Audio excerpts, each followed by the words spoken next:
I know I'm a few days late with this trailer, and I heard there might even be some copyright issues with the song. I heard there's no copyright issues with the Japanese version, but there may be copyright issues with the English version. It is what it is. Um, if there's no sound in this, I took it out because of copyright. Enjoy.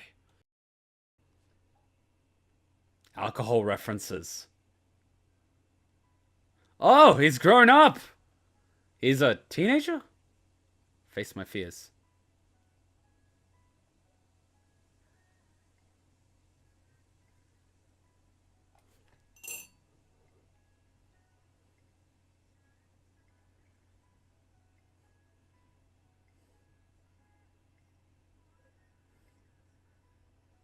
The graphics are freaking amazing.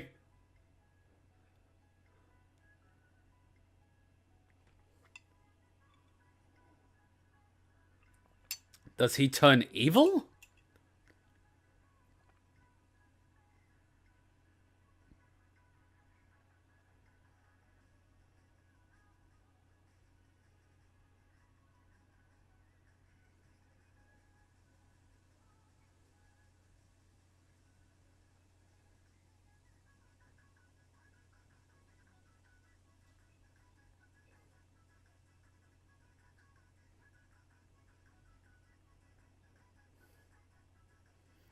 I love the red and the blue. We basically got lightsabers. And given that Disney owns Star Wars, they can do that.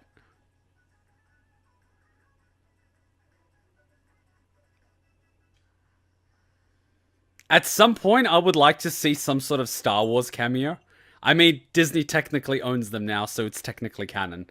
Yeah, like even if in the background you just have like a TIE fighter just fly by, that would just be like beautiful. Like just a TIE fighter. Like that like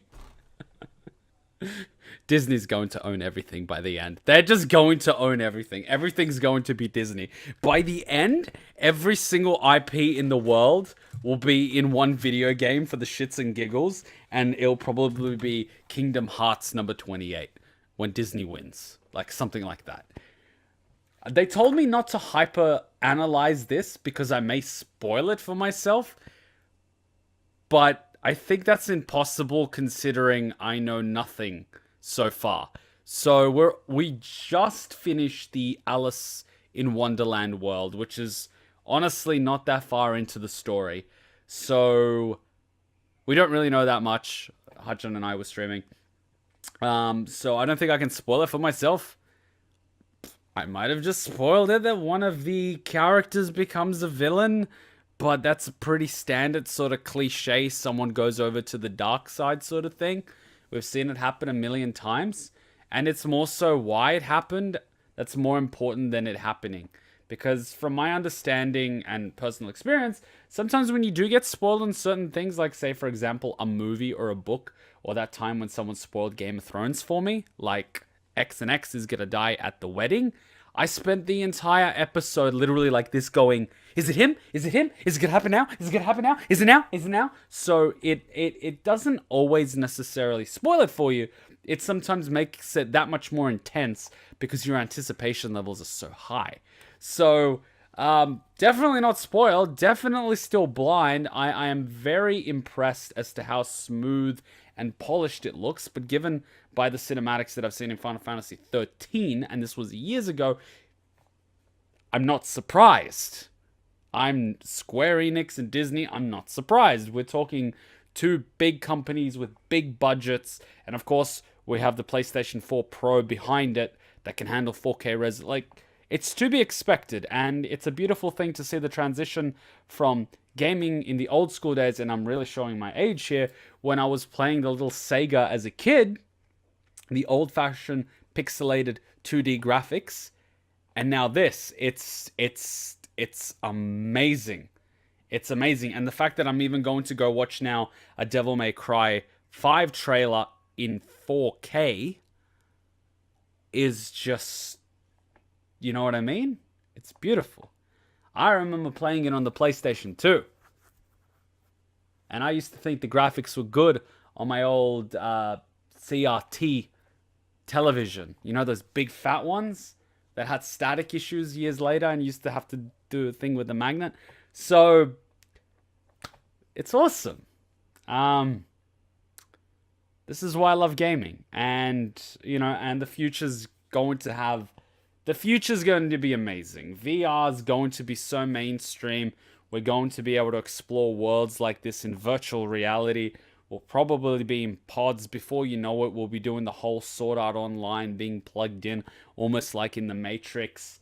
What we're looking at now and thinking, oh my god, this is so sci-fi, will one day be reality. And it's amazing, like being able to see from 2D to 3D to VR. God knows where we're going to be in the future, and I absolutely love it. This is why I love gaming. It adds a whole new dimension to storytelling and immersion, because you're not only sitting and watching a movie or reading a book where they guide your imagination. They do a bit of both, and there's also interaction. And in some games, obviously, your choices do sort of influence storylines and outcomes and dialogue.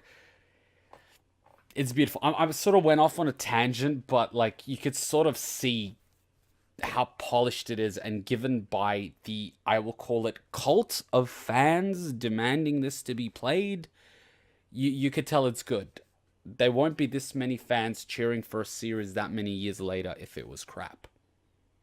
And I sort of judge games a lot. I'm a very harsh critic of games, but so far playing Kingdom Hearts 1.5 Remix, it's pretty good. I can see. I remember playing back, my first game on PlayStation 2 was Devil May Cry, and I remember how rigid the controls were and the platforming, and I can sort of see that happening in the first Kingdom Hearts game, because I believe they came out roughly at the same time in early PlayStation 2, and I could sort of see, those first gen PlayStation 2 games had very similar issues with platforming, and sometimes the combat system was very, very sort of archaic, very fixed. But to be honest, if I can be honest, and this is going to piss off a lot of people, the Kingdom Hearts 1.5 combat system isn't that bad compared to the Devil May Cry, because the Devil May Cry one is very rigid.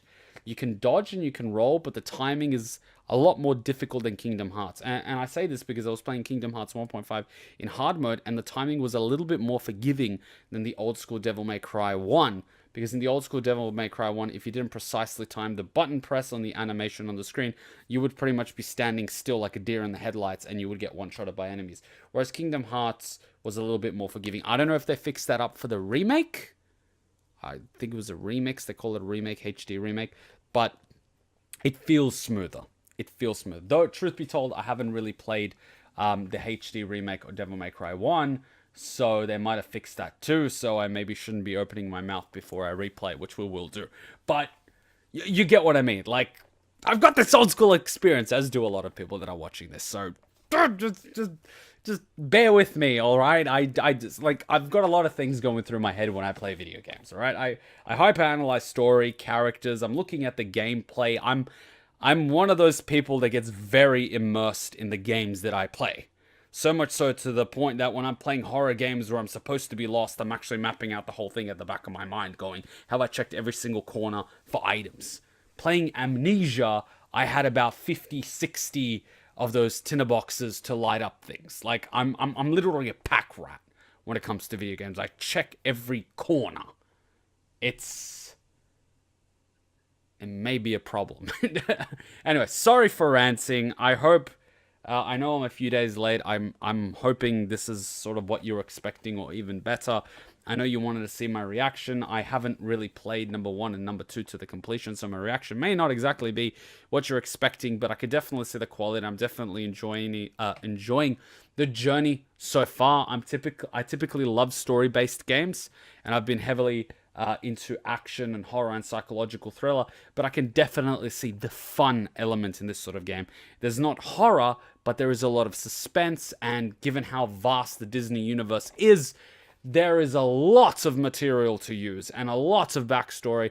I'm probably not familiar with everything. That's where Hachan fills me in. She's my Otacon, with no penis, obviously, but there's a lot of material to work with, so I can't wait to see where the story goes. And from what I've heard, we've got hundreds of hours worth of story gameplay to go through, so it may be a little while before I'm on Kingdom Hearts 3, but we will get there.